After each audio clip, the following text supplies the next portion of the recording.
Welcome back, everybody, and let's go with another commission piece to work on. And you probably have this figure already. If not, you're like me, you don't have it. But with this commission, well, it's a new project to start on. I'll let you take a look at the actual figure before we start working on it.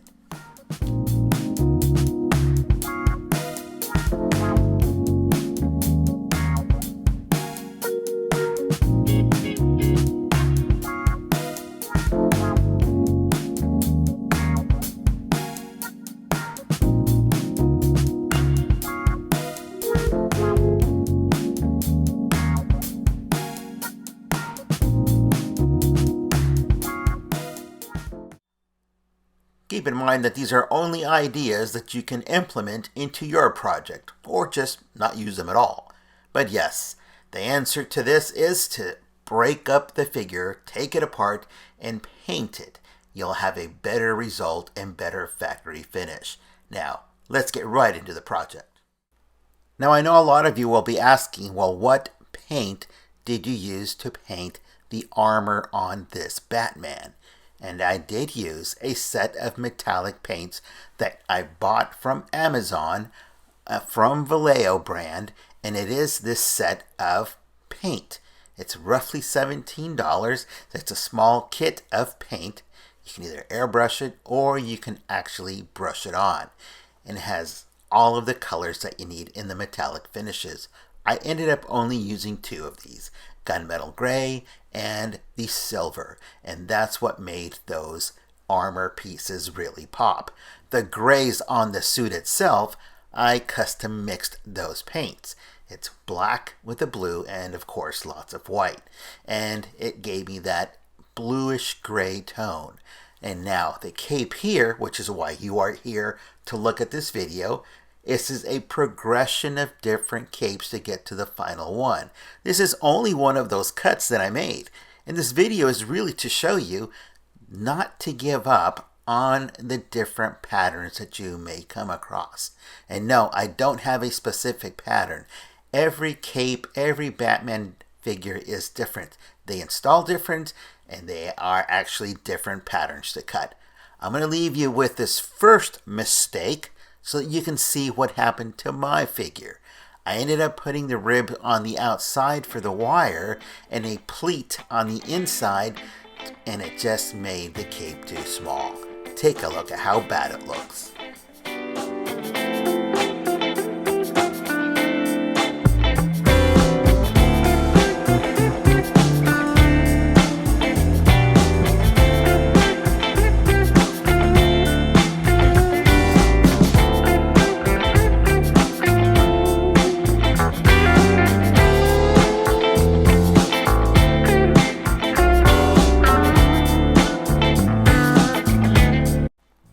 Now this is that same cape, but I extended it a little further, a little longer, and you can see now that I did match it to the cowl a little darker.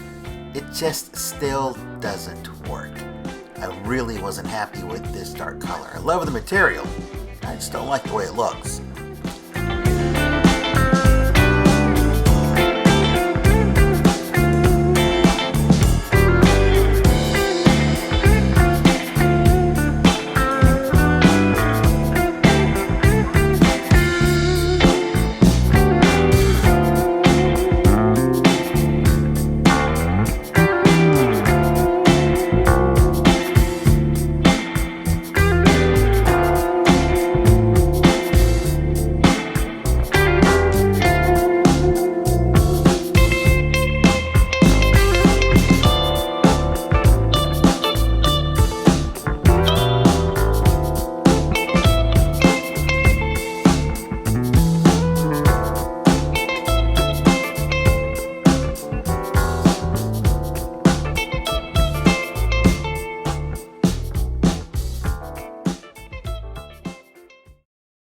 So this time I took that same material, cut it a little bit wider, which is that clip that you saw earlier, and this time I put the ribs on the inside, or the splines.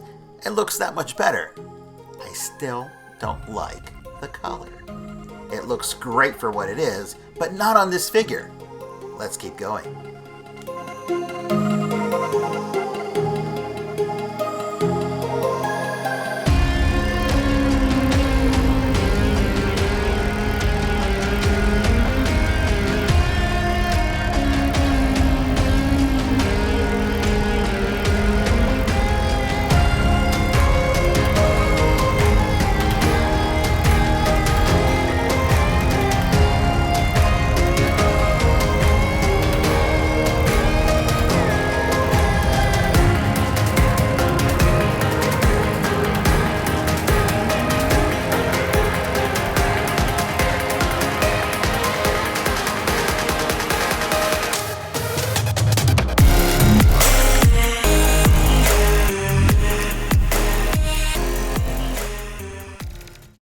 So I kept the same pattern, but I recut it in a different material, different color.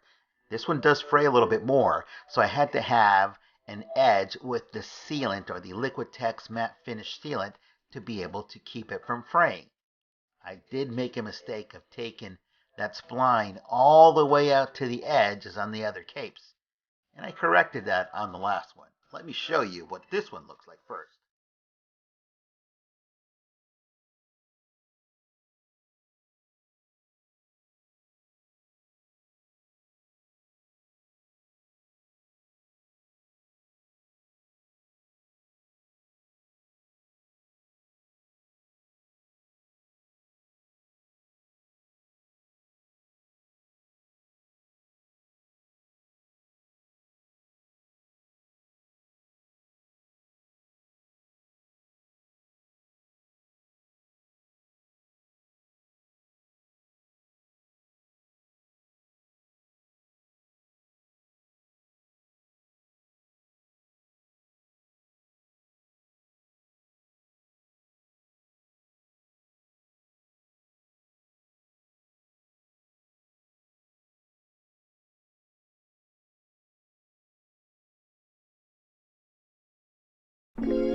Now let's return to the cape to show you how I created the final result.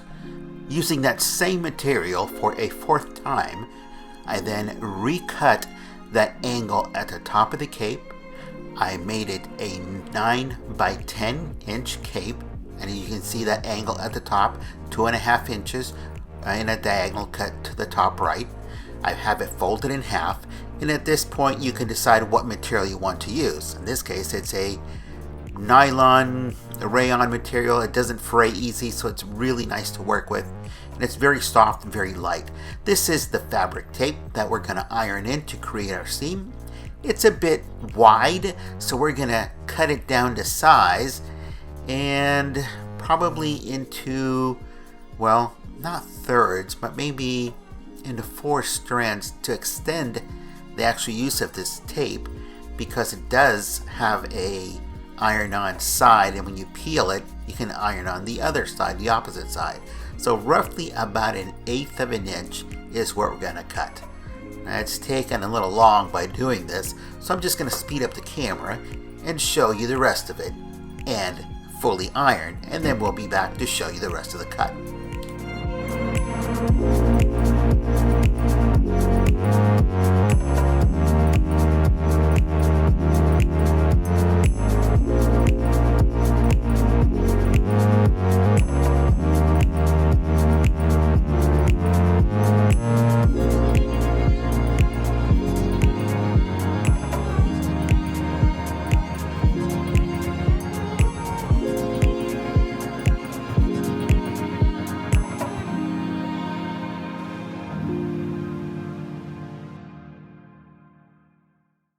So now that you have your cape with a seam with a double-sided tape, you can set your cape folded in half inside out and press the left-hand side to create a starting point.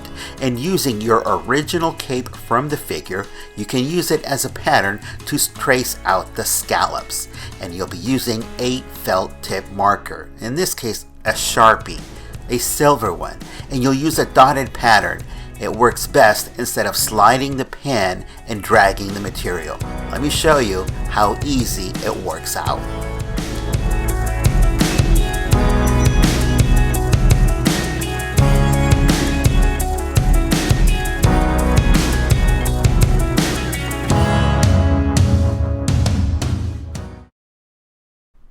once you get your scallops cut, you can actually go back in with your iron and make those creases or pleats into each and every one of those scallops.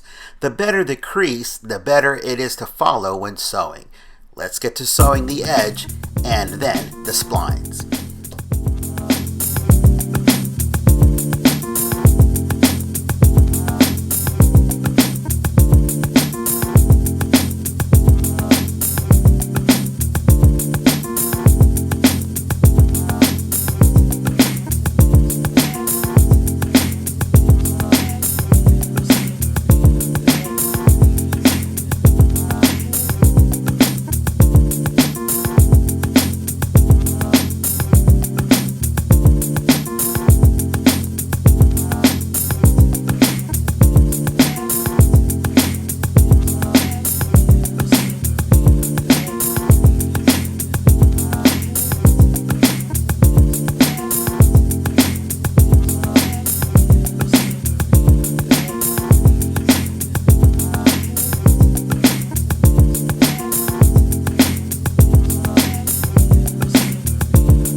Now when you sew those splines, you do not want to sew all the way to the bottom edge of that point because you are going to deform it or distort it. So if you stop at least a ½ inch or more, depends on how you like it, you'll be able to keep that point that you cut. Now the threads that are on the end, when you take your material out of the machine, you'll have these leads, and you can either take them apart and make a knot, a double knot, and that is sort of tedious. This is one way to do it, and this will hold the material and the thread from coming apart. Now, if you are a little braver, then you can take the next approach, and that is actually cutting them and then singeing them, and that will do just as good a job. Just be careful not to overdo it because you can burn your material. All you want to do is singe that lead thread so that it does not unravel. But take a look at how nice the pleat looks here without distorting the actual scallop. This looks so much nicer. So once again, take your scissors, trim it really close, take a lighter, and then just singe those threads right on the edge. And that's it. You're done. No twisting or knot tying. This is the final result of that cape. We've got 3 wires total. We've sewn it just like you've seen in the video. And this is what your cape can look like. And I know with any figure that has a cape, installing it is just as important as making it. And yes, this figure was incredibly difficult to remove the actual cowl off of the shoulders. The glue that's used here is much stronger than the rest of the glue on other parts of this figure. Heating the figure only causes it to become soft and then tears the plastic, and the glue stays intact. So the best thing to do is to cut the cape to fit the cowl. Let me show you what I'm talking about. I'm going to show you the cape installation using some of the other capes that I've used or that I made mistakes on, because I've already done the installation on this. But as you saw in the first clip, you glue the inside or the backside underneath the cape cowl. Then you go to the left and the right side. Leave just enough glue to make it tacky so that it dries quicker. Do not use super glue. Super glue dries quickly and will not allow you to position the cape. If you're using fabric tack glue, it dries slower, thereby allowing you to reposition the cape, stretch it, and put it into place. allow it to dry for an hour or so before going on to the next side. So allow the back to dry, allow the right side to dry, then the left. Then come around to the front and attach it in the front with the glue. Use either the right hand side to glue down or the left hand side. Now this tab you see here, you'll have to cut because that will not sit flush against the surface of the cape that you have now installed. Once you install the right or left hand side, you can run your wire through and meet with the opposite side. Then glue down that opposite side next to that seam that you are now going to create using that wire, therefore giving you stability around the front of the cape and the cowl and along the back. And once you've got that done and you've allowed it to dry, in this case you can use a dab of super glue to hold it down, and you'll have a nice clean installation. And that's the way to get around this cowl on this Batman. I hope you liked the video. If you have any questions, let me know. I'll leave you with some clips of what he looks like on that cycle. And we'll see you here next time.